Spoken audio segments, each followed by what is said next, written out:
Hey guys, welcome back. It's Cocoloca here. Another Fall Friday video. Today we have two DIY duos for you today. One is a stacked pumpkin for your porch and the other is a fall welcome sign. So hope you guys like it. There's not too much to explain. You'll just see everything in the video. Here we go.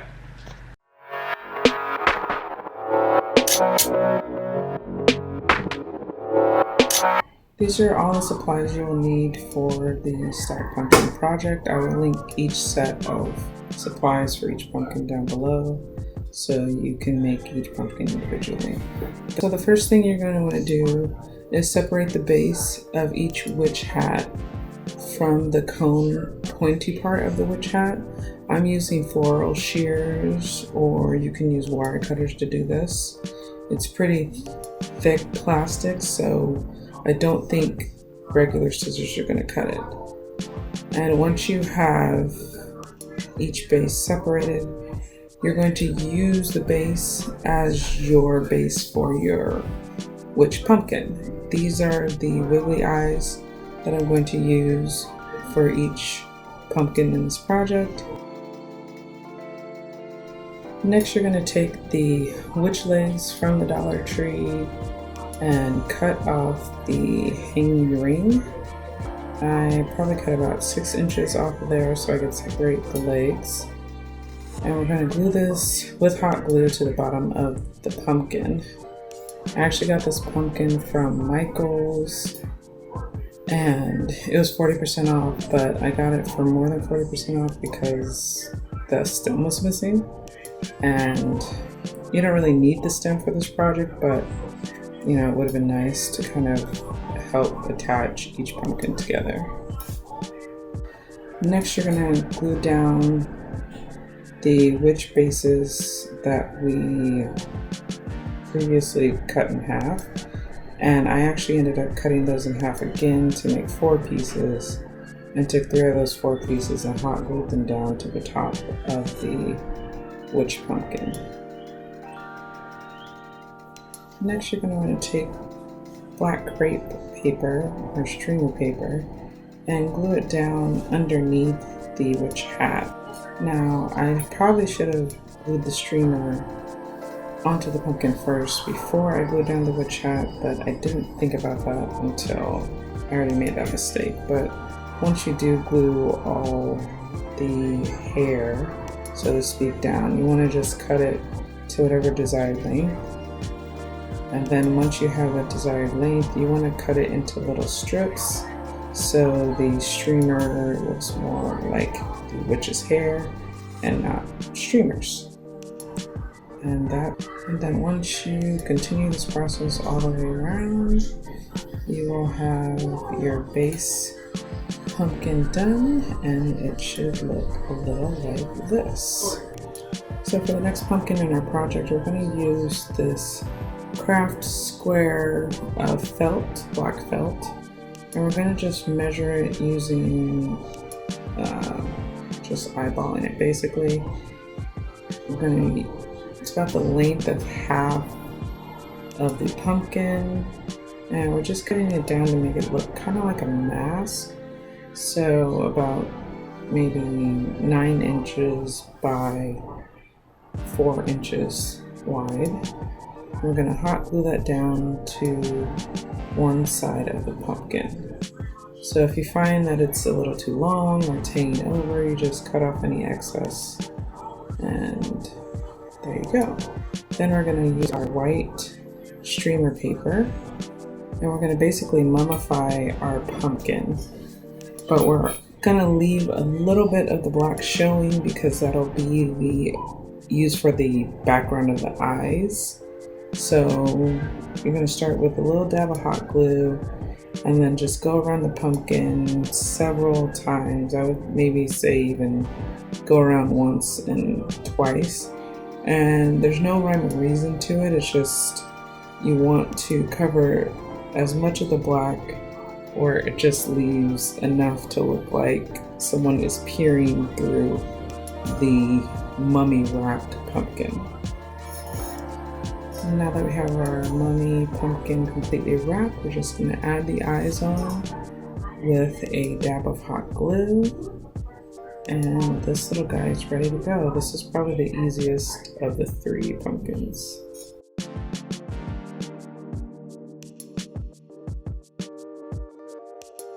So for my final pumpkin, I am taping off the area that I don't want painted. This pumpkin actually lost color over time, so I am going to be using this Lush Foliage Crafter's Paint and using a technique that kind of makes it look a little more chalky. I'm mixing the paint with a generous amount of baking soda and a few splashes of water. There's an actual recipe for this that I'll have listed down below in the description, but you just want to kind of put the paint in the bucket, add the baking soda, and add water as needed. You don't want it watery, but you want it like a chalky texture consistency.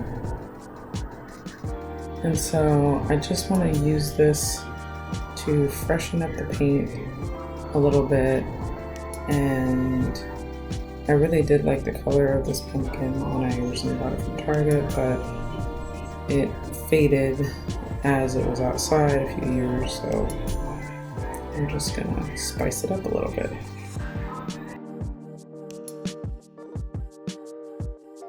So now our last pumpkin is drying, we're going to attach the 2 bottom pumpkins together using a wooden dowel from Dollar Tree and some hot glue. I'm just going to stick those in the center and push down. These foam pumpkins are really easy to kind of prim and prod with. So now that our last pumpkin is dry, we're going to use the same technique of stabbing a hole in the top and then using hot glue and putting in that wooden dowel first, and then adding our pumpkin. I'm going to stab the bottom of this pumpkin first. And then once you have a good enough hole, you're just going to add some hot glue in that hole and then stick the pumpkin on top of the dowel and push down.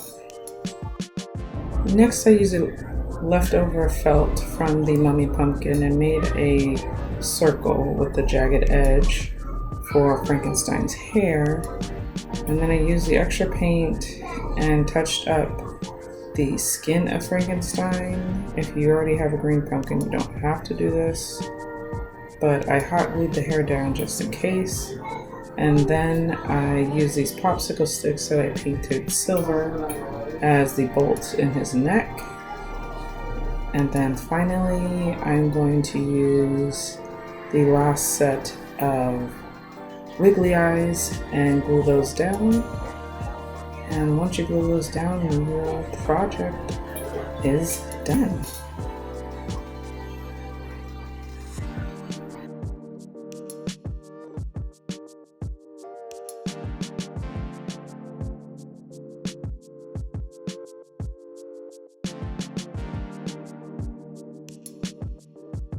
So for our second project, we're going to use these metallic words. They are welcome, thankful, and harvest. They come in a 3-pack from the Dollar Tree, and I ended up spray painting them with this metallic Krylon copper color.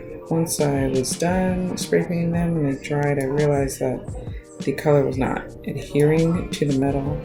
So then I had to hand paint it white, and I'll show you guys that later. Next, I ripped off the welcome sign from the wood pumpkin, and any wires I used a wire cutter for. I'm going to sand this down so this blemish disappears, and I'm using white crafter's paint and this bristle brush that I got from the Dollar Tree, and I'm using up and down strokes so that way it mimics kind of a wood grain. Since this is sectioned off, I'm trying to just do each section one at a time, and I feel like with acrylic paint you can get a better wood feel than spray painting. So I'm just using a generous amount, and I actually ended up using 2 coats on this, but it did dry pretty nicely and I didn't have to cover up anything else. Then I sectioned off the area where I wanted each of the words to be, so I'm gonna use that copper spray paint again and use that more as a background for the words, because at this point I had repainted the words white, and I'm just going in and laying down like a base section for each word with the spray paint.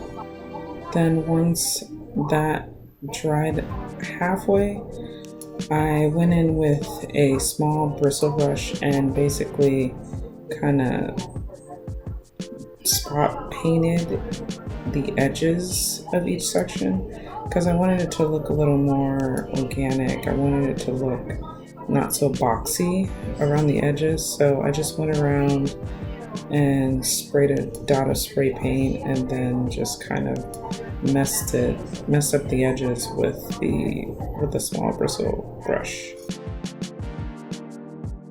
So that was I hot glued some extra leaves that I had left over from another project, which I will link down below.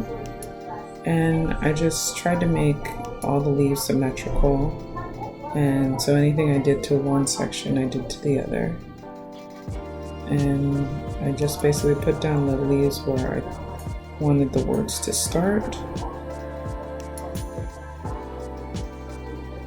And then once I had the majority of my leaves down, I hot glued the words. I kind of put hot glue on every other letter almost, or at least the longer, more slender letters. And as you can see, the white looks a lot better against the copper rather than the letters being copper. And once I did that, I was pretty much done. You could stop here, or I ended up wanting to fill in some of the white spaces, so I used some extra leaves that added a little extra color on the side, and then I also had some willow left over from another project, and I glued that down as well. And so that's pretty much it, guys. The 2 projects are done. Hope you guys enjoyed the video. Let me know what you think in the comments down below, and I'll see you guys next time.